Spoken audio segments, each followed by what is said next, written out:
There's a very important book that came out about it that you ought to take a look at. It's called The Crisis of Democracy.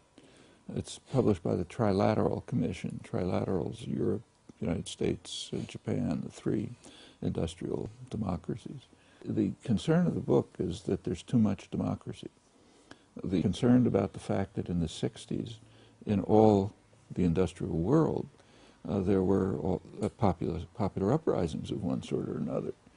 The participants said is we have to have more moderation in democracy. These people have to go back to where they belong, just being observers, passive, let the serious people run things and so on. And in particular they were concerned about students, of course, because there was student activism all over.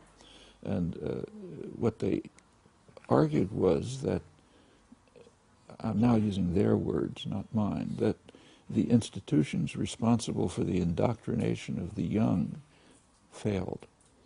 The schools, the universities, the churches, they were not carrying out appropriate indoctrination of the young. And something has to be done to reverse this.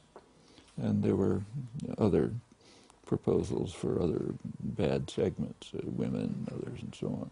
Well, what do you do with regard to the institutions responsible for the indoctrination of the young? You have to eliminate the options that young students or young people had that enabled them to engage in activism. Well, one of those options was they just had too much freedom. So the 1960s were kind of an expansive period. It was a period of economic growth. An 18-year-old kid could say, I'm going to take off a couple of years and become involved in activism. I'll go back and continue my life. You got to end that. And what happened right at that point was a number of measures were introduced, including what's going on here, including raising tuitions. Right at that point, college tuition started going up pretty sharply.